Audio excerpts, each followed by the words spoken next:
صحابی کا یا حبیب اللہ عز و جل و صلی اللہ تعالیٰ علیہ وآلہ وسلم۔ خاک طیبہ لگا لوں تجھے آنکھ سے، تو نے چومے حبیب خدا کے قدم۔ خاک طیبہ لگا لوں تجھے آنکھ سے، تو نے چومے حبیب خدا کے قدم۔ بن گئی تو حقیقت میں خاک شفا، پڑ گئے تجھ پہ جب مصطفیٰ کے قدم۔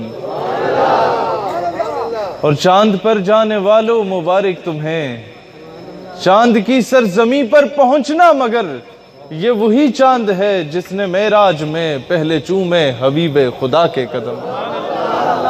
اور ادلو منی کی پیاری نداؤں میں جب گزرے عرش معلیٰ سے محبوب رب، حکم آیا کہ اے عرش تو با ادب، چوم لے آج خیر الورا کے قدم صلی اللہ علیہ وآلہ وسلم۔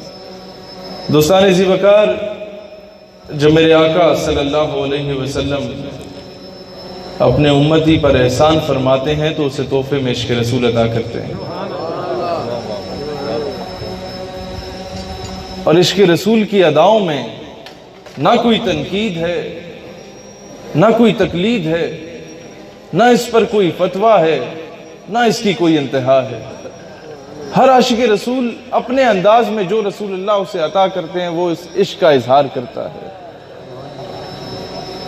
کس کتاب میں لکھا تھا کہ حضور صلی اللہ علیہ وآلہ وسلم کے چند دندان مبارک شہید ہو جائیں اور یہ خبر سن کے سیدنا اویس کرنی اپنے تمام دندان مبارک شہید کر لیں؟ یہ کتابوں کے نہیں، عشق رسول کے معاملات ہیں۔ ایک جگہ سے رسول اللہ صلی اللہ علیہ وآلہ وسلم گزر رہے تھے تو درخت کی ٹہنی آ گئی، آپ ذرا سے جھک کے گزرے تو بعد میں وہ درخت موجود نہیں تھا، لیکن صحابہ جب بھی گزرتے تھے تو سر جھکا کے گزرتے تھے۔ ایک بار ایک صحابی رسول نے رسول اللہ صلی اللہ علیہ وآلہ وسلم کو دیکھا کہ آپ کالی کملی اوڑے ہوئے ہیں، سردیوں کا موسم ہے، بعد میں زیارت نصیب نہیں ہوتی، لیکن صحابی رسول کو جب بھی دیکھا جاتا، چاہے سخت گرمی ہی کیوں نہ ہو، کالی کملی میں دیکھا جاتا، لوگ پوچھتے کہ یہ کیا ماجرا ہے، جواب دیتے میں نے اپنے آقا کو اسی انداز میں دیکھا۔ ایک غزوہ کا موقع تھا، رسول اللہ نے فرمایا کہ جو کچھ لانا چاہتے ہو رب کی بارگاہ میں لے آؤ۔ کچھ صحابی گھر کا آدھا سامان اٹھا کے لے آئے، صدیق اکبر گھر کا پورا سامان اٹھا کے لے آئے۔ پوچھا صدیق گھر میں کچھ چھوڑا؟ کہتے جی کیا چھوڑا، سب کچھ تو لے آئے۔ تو جواب دیتے ہیں صدیق اکبر، پروانے کو چراغ ہے بلبل کو پھول بس، صدیق کے لیے ہے خدا کا رسول بس۔ سارا سامان اٹھا کے لے آئے۔ پھر ایک صحابیہ کے پاس کچھ نہیں تھا، اپنا دودھ پیتا بچہ اٹھا کے لے آئی۔ رسول اللہ نے مسکرا کے سوال کیا کہ میں اس کا کیا کروں گا؟ فرمانے لگی یا رسول اللہ اور تو کچھ نہیں تھا، جب تیر برسائے جائیں تو اس کو ڈھال بنا لیجئے۔ پھر ایک صحابی رسول، ان کے پاس کچھ کھجوریں تھیں، آئے اور رو پڑے یا رسول اللہ اور تو کچھ نہیں تھا۔ رسول اللہ نے سارے سامان پہ بکھیر دی کہ سب پہ غالب آ گئے۔ یہ وہ عشق رسول کی ادائیں ہیں۔ دوستان عزیز وقار، آج مساجد اور مدارس سے اگر نعرہ تکبیر اور رسالت کی صدا بلند ہوتی ہے، کفر کو آگ ضرور لگتی ہے، لیکن کفر کو زیادہ آگ تب لگتی ہے جب کسی کالج یونیورسٹی کا بچہ پینٹ شرٹ اور ٹائی لگا کے جا رہا ہو اور نعرہ تکبیر اور رسالت کی صدا بلند کر رہا ہو۔ آج ان سکول کالجز اور یونیورسٹیز کے نصاب کی تبدیلی میں ہمیں آپ کا ساتھ چاہیے۔ آج ان سکولز کالجز اور یونیورسٹیز میں جہاں پر یہ لبرل مافیا پڑھا رہا ہے، جہاں یہ پروفیسر ہود بھائی جیسے جاہل لوگ پڑھا رہے ہیں، جہاں پر یہ ماروی سمرت اور جبران ناصر اور آسمہ جہانگیر کی یہ اور سلمان تاثیر کی ناجائز اولادیں پڑھا رہی ہیں، وہاں جا کے یہ پیغام دینے کی ضرورت ہے۔ مستقبل کا بیوروکریٹ وہاں سے پیدا ہوتا ہے، مستقبل کا آرمی آفیسر وہاں سے پیدا ہوتا ہے، مستقبل کا جج وہاں سے پیدا ہوتا ہے، مستقبل کا حاکم وقت وہاں سے پیدا ہوتا ہے، لیکن اس کو وہ تعلیمات نہیں دی جا رہی ہوتی جو تعلیمات مساجد اور مدارس میں دی جاتی ہیں۔ آج اس پہ انویسٹمنٹ کریں۔ آپ لوگوں میں کئی لوگ ہیں جن کے پاس پیسے ہیں، تعلیمی اداروں میں جا کے لٹریچر دیں، ختم نبوت پر لٹریچر دیں، باہر کھڑے ہو جائیں، کوئی ایک جگہ سے دھکا دیتا ہے دوسری جگہ پہ کھڑے ہو جائیں، ختم نبوت پر لٹریچر چھاپیں اور تعلیمی اداروں کے باہر کھڑے ہو جائیں۔ جو بچہ آ رہا ہو، پروفیسر آ رہا ہو جا رہا ہو، اسے مفت میں تقسیم کریں۔ ہم نے شاید حضرت صاحب کو یاد ہو، فیض آباد میں تقریر کرتے ہوئے کہہ رہا تھا کہ اگلے چند مہینوں میں اگر نصاب تعلیم میں مثبت تبدیلیاں نہ ہوئیں تو کالجز اور یونیورسٹیز میں 2 سیشنز ہوا کریں گے۔ صبح ٹیچر 40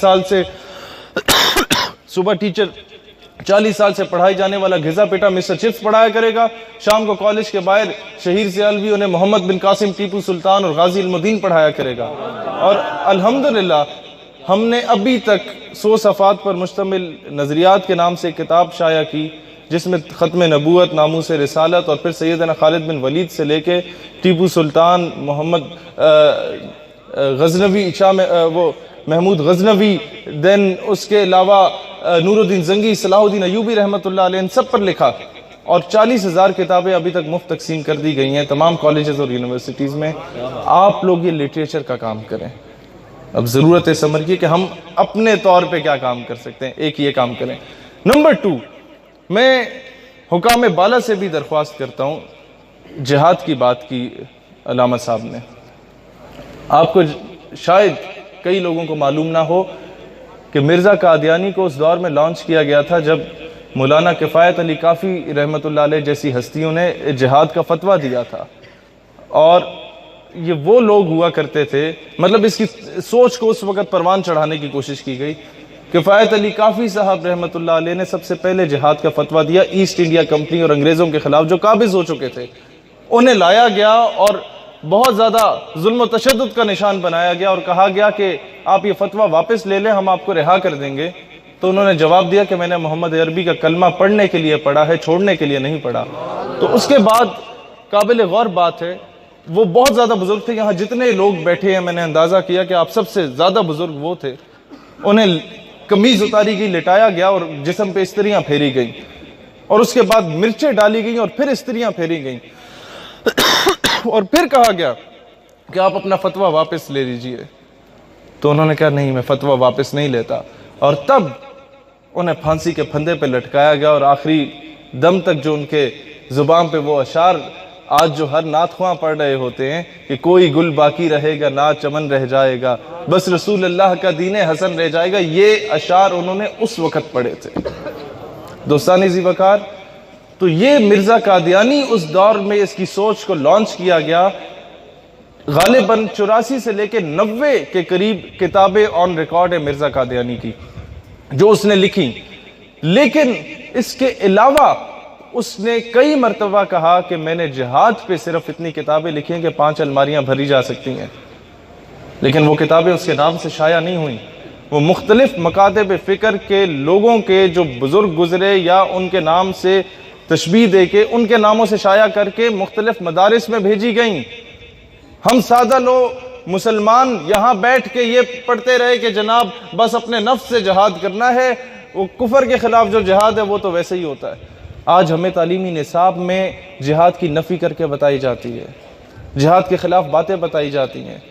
بڑے بڑے سینیٹرز انڈور کانفرنسز میں، بڑے بڑے آفیسرز انڈور کانفرنسز میں کہتے ہیں کہ آرمی کے جو یہ ایمان، تقوی، جہاد فی سبیل اللہ کا یہ منشور ہے، اس کو ہی تبدیل کر دو، یہ دہشت گردی کی طرف لے کے جا رہا ہے۔ مجھے بتاؤ، اگر فوج سے یا یہ پولیس والے کھڑے ہیں، ان لوگوں کے اندر سے نعرہ تکبیر کی صدا کو نکال دو تو کون جائے گا جہاد کرنے؟ 12,000 کی تنخواہ پہ کون جاتا ہے جہاد کرنے؟ جناب والا، یہی وہ نعرہ ہے جو کہ ایک روح پھونکتا ہے اور سپاہی جاتا ہے بارڈر پہ، سینے پہ گولی کھاتا ہے۔ تو آج وہ قادیانی جو کہ جہاد کی نفی کرتا ہے، اس کے فالوورز پر یا مرزائیوں قادیانیوں پر یہ قانون سازی ہونی چاہیے کہ انہیں کسی بھی فورسز میں داخلہ نہیں ملنا چاہیے۔ آپ سمجھ رہے ہیں اس بات کو؟ انہیں تعلیمی اداروں میں بطور ٹیچر نہیں رکھنا چاہیے۔ اب پچھلے دنوں ایک خبر چلی تھی کہ 5% جو ٹیچرز ہیں وہ مائنورٹیز کو ان کا کوٹا دیا گیا۔ مجھے بتائیں، وہ ٹیچر مائنورٹیز میں تو قادیانی بھی آتے ہیں۔ اب وہ جب اسلامیات پڑھائے گا، اور اسلامیات میں FSC میں ختم نبوت کا ایک چھوٹا سا ٹاپک بھی رکھا گیا، جب وہ پڑھائے گا تو کیا ترجمہ کرے گا اس کا، اس کی کیا ایکسپلینیشن دے گا؟ تو یہ وہ ٹیکنیکل چیزیں ہیں جو کہ سمجھنے کی ضرورت ہے، اور یہ کیمپین چلائیں، جو سوشل میڈیا پہ وہ وہاں چلائیں، جو پرنٹ میڈیا پہ وہ وہاں چلائیں، اور ہر اداروں میں جا کے آپ لوگ یہ پیغام دیں کہ اعلیٰ سطح کے اداروں سے، فورسز سے، پولیس سے. فیض آباد میں آپ نے دیکھا ہوگا کہ ایک ویڈیو بڑی وائرل ہوتی ہے، ایک ایمبولنس کی گاڑی میں ایک بہت زیادہ بزرگ آدمی، بوڑھا شخص، اس کو وہاں سے نکالا جاتا ہے، زخمی حالت میں ہوتا ہے، اور پھر اس کی پگڑی کو اچھالا جاتا ہے، اور پھر 20-30 ڈنڈا بردار لوگ وردی میں ملبوس اس پر ڈنڈے برسا رہے ہوتے ہیں. آپریشن کرنا ایک اور چیز ہوتی ہے، لوگوں کو رستے سے ہٹانا، آرڈرز ہوتے ہیں، وہ ایک اور چیز ہوتی ہے. لیکن یہ کام کرنا خالصتاً کہیں سے دل میں بغض رکھا ہوتا ہے جو وہ ثابت ہو رہا ہوتا ہے. لاہور میں ایک شخص مجھے بتاتا ہے کہ ایک جھوٹی نبوت کا دعوے دار تھا، اس کو میں نے گولی ماری، وہ پولیس کانسٹیبل تھا. وہ کہتا ہے مجھے جیل میں رکھ دیا گیا، اور پھر میں ہی مدعی تھا، میں نے مقدمہ کیا اس جھوٹی نبوت کے دعوے دار کے خلاف. کہتا ہے کہ اسے جس ہاسپٹل میں رکھا گیا وہاں کا بھی عملے کا ایک بندہ مجھے ملا کہ وہ عیسائی تھا جس نے نبوت کا دعویٰ کیا.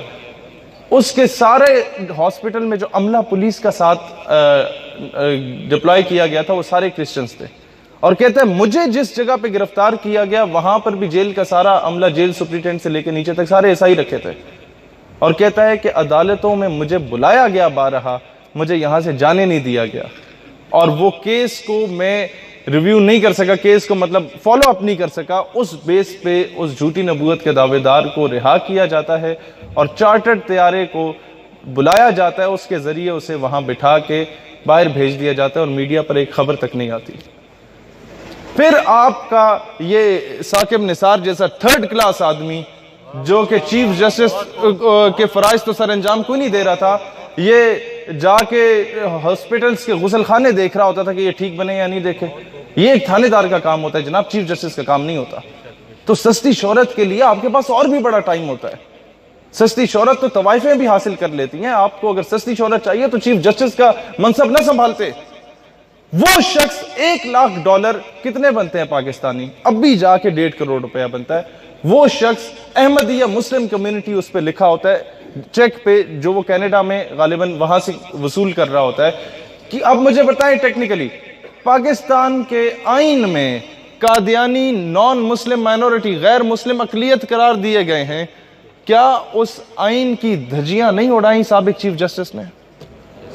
اس کے خلاف جو جسٹس فائز عیسیٰ کے خلاف ریفرنس دائر کر رہے ہیں، میں کہتا ہوں کرو، اس کو بھی حساب دینا ہے. لیکن بتائیں یہاں ختم نبوت کا معاملہ ہے، ثاقب نثار کے خلاف کون غیرت مند جائے گا سپریم جوڈیشل کونسل میں اور ریفرنس دائر کرے گا؟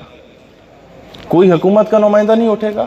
تمہارے اوپر آنچ آتی ہے، تمہاری مخالف پارٹی کو اگر کوئی فیور دینے کی کوشش کرتا ہے اس پہ تو ریفرنس دائر ہوتا ہے، اور میں کہتا ہوں ہونا چاہیے. تم نہ کرتے تو شاید ہم اٹھ کے فائز عیسیٰ کے خلاف کرتے. لیکن جناب والا، یہ چیف جسٹس ہونے کے باوجود جب اس طرح کی حرکت کریں گے تو پھر جب قانون لوگوں کو صحیح طریقے سے انصاف نہیں دلاتا، جب قانون وقت پہ نہیں ملتا، وہ کہتے ہیں نا کہ انصاف نہ ملا ہوگا اس کو کسی در سے، یوں ہی کوئی توہین عدالت نہیں کرتا. جناب والا، جب قانون آپ کو انصاف نہیں دیتا، گستاخ کو سزا نہیں دیتا، تو پھر ممتاز قادری کو جنم لینا پڑتا ہے. دوستان ذی وقار، جب قانون گستاخ کو سزا نہیں دیتا تو پھر علم و دین کو جنم لینا پڑتا ہے، پھر عامر چیمہ کو جنم لینا پڑتا ہے. عامر چیمہ کو یہی چیزیں مجبور کرتی ہیں سامنے آنے پر. تو دوستان ذی وقار، آج میں ایک دو چیزیں بہت اور آپ کو بتانا چاہتا ہوں. ایک مذہبی تنظیم کے رہنما ہیں ہمارے دوست، وہ کہتے ہیں شوکت عزیز کے دور میں جب وہ وزیر اعظم تھا تو میں پرائم منسٹر ہاؤس میں گیا، تو میں نے اس سے، ویسے ساتھ باقی بیوروکریٹس بھی بیٹھے تھے، تو میں نے اس سے پوچھا کہ جناب مجھے خبر ملی ہے کہ آپ کے چند ساتھیوں میں سے کچھ قادیانی بھی ہیں. کہتا میرے بولنے کی دیر تھی کہ سارے وہ بیوروکریٹس اور باقی جو سینئر آفیسرز بیٹھے تھے وہ میری طرف حقارت کی نگاہ سے دیکھ کے مسکرانے لگے. تو مجھے اندازہ ہو گیا کہ یہ دال میں کچھ کالا نہیں ہے، ساری دال ہی کالی بیٹھی ہے. یہ اس طریقے سے ہمارے محکموں میں گھسے ہیں، اور ہم لوگ جتنے مرضی نعرے لگا دیں اس کا تب تک فائدہ نہیں ہوگا جب تک آپ لوگ CSS کا امتحان دے کے اداروں میں داخل نہیں ہوتے. آج بچوں کی اس طرح کی کاؤنسلنگ کرنے کی ضرورت ہے. اور کس طریقے سے آج آپ کے ملک کے فیصلے کون لوگ کرتے ہیں؟ پیپلز پارٹی کا ایک MNA تھا میرا دوست خیبر پختونخوا کا، وہ مجھے بتاتا ہے کہ سیالوی صاحب ہم لوگوں کا ایک وفد گیا یہ زرداری کے دور میں برطانیہ میں. تو کہتا اس میں کچھ MNAs تھے, منسٹرز تھے اور کچھ سرکاری آفیسرز تھے. کہتا ہم سارے بیٹھے ہوئے تھے تو رات کو ڈنر کے بعد شراب جو ہے وہ سرو کی گئی, تو میں نے نہیں لی, باقی سارے ہمارے پارٹی کے ممبران اور سب نے لی. تو کہتا ہے خاتون جو کہ منسٹر تھی, میں اب نام لینا مناسب نہیں سمجھتا, یا سینیٹر تھی غالباً, بڑی مشہور ہے پیپلز پارٹی میں, اکثر بلاول کو وہ لکھ کے بھی دیتی ہے اسکرپٹ. کہتا ہے کہ وہ مجھے حقارت کی نگاہ سے دیکھ کے کہتی ہے خان صاحبہ آپ شراب نہیں پیتے؟ تو میں کہتا ہوں نہیں میں نہیں پیتا. تو کہتا ہے مجھے اندازہ ہوا کہ آدھے سے زیادہ لوگ جو شراب پینا شروع ہو جاتے ہیں یا وومنائزنگ میں یا عورت والے کاموں میں شروع ہو جاتے ہیں, وہ معاشرے میں اپنی جگہ رکھنے کے لیے شروع ہو جاتے ہیں کہ کہیں ہمیں حقارت کی نگاہ سے نہ دیکھا جائے. اور ایوبی رحمت اللہ علیہ نے فرمایا تھا کہ مسلمان کی تلوار پہ جب عورت اور شراب آ جاتا ہے تو وہ بغیرت ہو جاتا ہے. پھر وہ تلواریں برما اور فلسطین کے لیے, کشمیر کے لیے نہیں اٹھتی. پھر اسلامک ملٹری الائنس کے جہاز کرتب دکھانے کے کام آتے ہیں, اس کا رخ فلسطین کی طرف نہیں ہو سکتا کیونکہ عورت اور شراب آ چکا ہے. آج وزیر اعظم صاحب اگر کرپشن روکنی ہے, آرمی چیف صاحب اگر کرپشن روکنا چاہتے ہیں تو دو کام کر دیں. آفیشل لیٹر, چیف جسٹس صاحب اگر کرپشن روکنا چاہتے ہیں, ان تینوں اداروں کے سربراہان سے کہتا ہوں ایک لیٹر جاری کریں کہ جو شخص وومنائزنگ میں یا شراب نوشی میں پکڑا جائے یا ملوث ہو, اس کو ادارے سے برخاست کر دیا جائے گا. کیونکہ ایک آفیسر کی تنخواہ 70,000 سے شروع ہو کے 1.5 لاکھ تک جاتی ہے, اس سے اوپر نہیں ہوتی, جس میں وہ 3-4 بچوں کی یونیورسٹی فیس دیتا ہے اس سیمسٹر کی جو 80-90 ہزار ہوتی ہے. گھر میں 4 AC لگے ہوتے ہیں, 3 گاڑیاں کھڑی ہوتی ہیں, ان سب کا بل دیتا ہے اور بیگم کو سٹار پلس کے کپڑے اور ساڑیاں لے کے دیتا ہے. وہ پیسے وہاں لگ جاتے ہیں. تو شراب کوئی 100 روپے کی تو آتی نہیں ہے. یہ عورت جو یہ لوگ منگواتے ہیں یہ 200 روپے کی تو آتی نہیں, اپنے معیار کی منگواتے ہیں.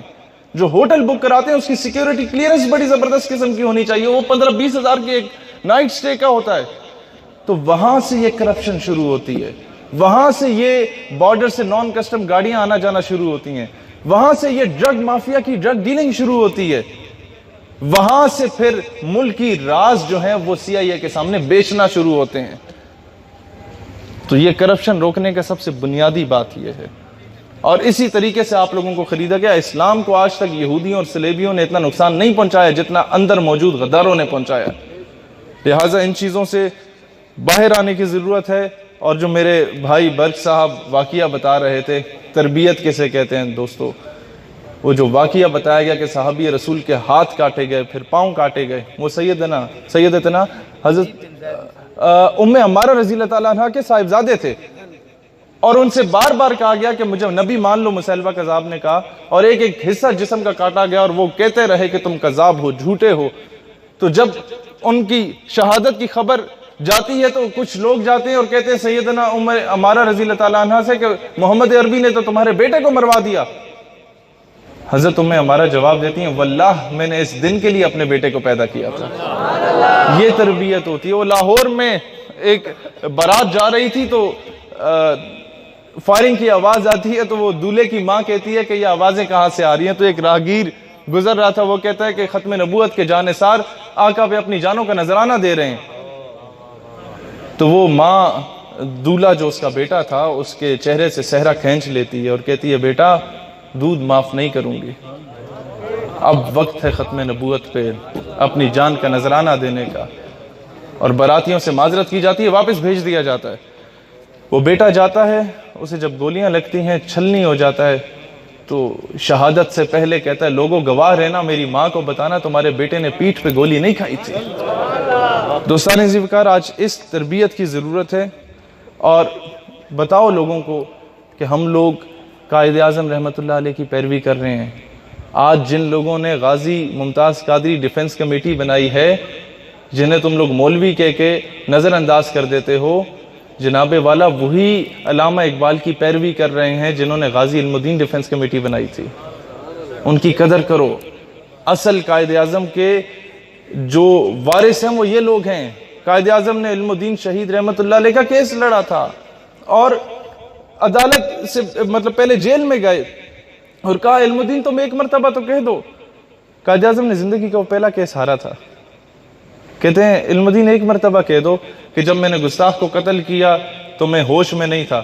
تو علم الدین میں تمام ثبوت اور شواہد کی روشنی میں تمہیں رہا کروا سکتا ہوں۔ علم الدین جواب دیتا ہے جناب والا زندگی چ پہلا کم کیتا ہے جڑا ہوش وچ رہ کے کیتا ہے۔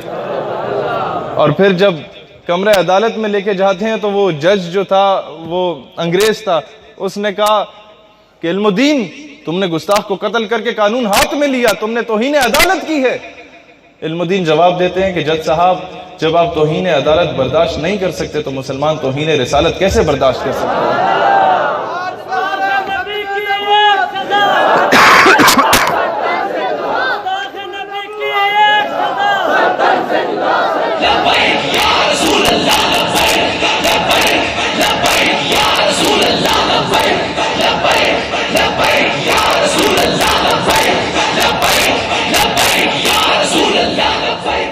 دوستان ذی وقار، میں سیاست سے ہٹ کے بات کرنا چاہتا ہوں۔ جس طبقے کو چھوٹا طبقہ کہا جاتا ہے، اکثر میڈیا پہ، اکثر کانفرنسز میں مذاق اڑایا جاتا ہے، یہ تو چھوٹا طبقہ ہے۔ میں آپ کو بتاتا ہوں یہ چھوٹا طبقہ کیا ہے۔ قائد اعظم رحمت اللہ علیہ نے اشارہ کر کے فرمایا تھا ایک نوجوان کی طرف کہ ان نوجوانوں کی وجہ سے پاکستان بنا، اور اس نوجوان کا نام تھا مولانا عبدالستار خان نیازی رحمت اللہ علیہ۔ یہ وہ چھوٹا طبقہ ہے جو ایم ایس ایف کے بانیوں میں سے شمار تھے۔ جنرل ضیاء الحق مرحوم کا ماشاء اللہ کا دور تھا تو تحریک ختم نبوت اپنے عروج پہ تھی، دوبارہ سے تحریک نظام مصطفیٰ اپنے عروج پہ تھی۔ تو جنرل ضیاء الحق مرحوم کا ای ڈی سی آتا ہے اور وہ کہتا ہے کہ نیازی صاحب ملکی حالات بڑے خراب ہیں تو آپ ذرا باز رہیں، آپ اتنا آگے نہ آئیں۔ تو نیازی صاحب مسکرا دیتے ہیں، کہتے ہیں بچہ ہے یہ کیا جانے ہم کون ہیں۔ تو وہ غصے میں آتا ہے، کہتا ہے نیازی I am in uniform, we are running the state and you are under the state۔ میں وردی چ ہاں، میں ریاست چلا رہے ہیں، تسی ریاست دے ماتحت ہو۔ نیازی صاحب مسکراتے ہیں اور جواب دیتے ہیں کہ بیٹا I was in uniform when you were in liquid state، کہ میں تاں وردی چ ساں جدوں تو پیدا بھی نہیں ہویا سا، کہ میں تاں پاکستان دا پرچم تھامے ہوئے سا۔ اور نیازی صاحب رحمت اللہ علیہ کو جب کمرہ عدالت میں لے کے جاتے ہیں تو جج جوان تھا، نیا جج بنا تھا، ثاقب نثار کی طرح وہ گیا گزرا نہیں تھا، جوان تھا۔ تو وہ کہتا ہے نیازی میں نے تمہارے ریکارڈز اٹھائے ہیں، میں نے تمہاری فائل پڑھی، تمہاری ساری زندگی تحریکوں میں گزری ہے۔ حقارت کی نگاہ سے کہتا ہے کہ ساری زندگی ناری لاندہ رہے ہیں۔ نیازی صاحب کہتے ہیں کہ بیٹا اگر نیازی اپنی زندگی تحریکوں میں نہ گزارتا تو تم اس کرسی پہ نہ بیٹھے ہوتے، کسی تھڑے پہ پکوڑے بیچ رہے ہوتے۔ یہ تھا چھوٹا طبقہ۔ یہ چھوٹے طبقے نے پاکستان بنایا۔ یہ جس خواجہ قمر الدین سیالوی رحمت اللہ علیہ کی تصویر پیچھے لگی ہے حضور شیخ الاسلام کی، ان کو خضر ٹیوانا نے اس دور میں بلینک چیک لکھا کہ حضرت صاحب اسے فل کریں، سائن کریں اور جتنے پیسے چاہیے لے لیجئے، لیکن مسٹر جناح کو سپورٹ نہ کریں تحریک پاکستان کے لیے۔ تو آپ وہ بلینک چیک انگیٹھی میں جلا دیتے ہیں۔ خضر ٹیوانا متحدہ ہندوستان کا گورنر پنجاب تھا، وہ دوبارہ چیک لکھتا ہے اور کہتا ہے کہ سیالوی صاحب اب اگر آپ نے مسٹر جناح کا ساتھ دیا تو مجھ سے برا کوئی نہیں ہوگا۔ خواجہ قمر الدین سیالوی جواب دیتے ہیں کہ میں اللہ دے 99 نہ پڑھے جناح خضر ٹیوانے دا نام موجود نہیں۔ یہ تھا چھوٹا طبقہ۔ پھر جماعت علی شاہ رحمت اللہ علیہ جو کہتے تھے کہ جو مسلم لیگ کو ووٹ نہ دے، قائد اعظم کو ووٹ نہ دے، وہ میرا مرید نہیں، جو قائد اعظم کو ووٹ نہ دے میں اس کا جنازہ نہیں پڑھوں گا۔ اس سے بڑھ کے اور کیا کردار ہو سکتا ہے؟ بنارس کی کانفرنس اٹھا کے دیکھ لو یار، وہاں علماء نے یہ فیصلہ کر دیا کہ ان کیس اگر قائد اعظم بھی دستبردار ہو جاتے ہیں تحریک پاکستان سے تو ہم نہیں ہوں گے۔ یہ تھا چھوٹا طبقہ۔ حاکم وقت سن لے کہ اگر یہ چھوٹا طبقہ اس وقت قائد اعظم محمد علی جناح رحمت اللہ علیہ کا دست و بازو نہ بنتا تو آج تم مسند وزارت پہ نہ ہوتے، کسی ہندو بنیے کی گاڑی کے ٹائر صاف کر رہے ہوتے۔ جو اس چھوٹے طبقے کو حقارت کی نگاہ سے دیکھتے ہیں، میں یہ بات نہیں کرنا چاہتا تھا اس محفل میں، لیکن جناب والا آج ایسے لوگوں کی ماؤں بہنوں بیٹیوں کے ریٹ لکھنؤ کے بازاروں میں لگ رہے ہوتے اگر یہ پاکستان نہ بنایا جاتا۔ یہ وطن ہماری دھرتی ماں ہے، ہمیں تم لوگوں سے وفاداری کے، پاکستان سے حب الوطنی کے سرٹیفکیٹس نہیں چاہیے۔ تمہارے سرٹیفکیٹس ہمارے جوتے کی نوک پہ، بھائی ہمارے اکابرین نے یہ پاکستان بنایا. ہم جانتے ہیں کہ 60 لاکھ کا جنازہ بھی ہوا تو ایک تنکے کو نقصان نہیں پہنچا. یہ ہے پاکستانیت. ہمارے 8 جنازے گرائے گئے فیض آباد میں، جواب میں ہم نے ایک پتھر تک اٹھا کے اس طرح نہیں مارا. یہ ہے پاکستانیت. اس سے بڑھ کے اور کیا حب الوطنی کا مظاہرہ کریں ہم. دوستان ذی وقار، یہ ملک آپ لوگوں کا ہے. اس ملک سے اس مرزائی لابی کو آپ لوگوں نے بھگانا ہے. کسی نے باہر سے محمد بن قاسم بن کے ادھر نہیں آنا، آپ کے ہی بچوں میں سے کسی نے بننا ہے.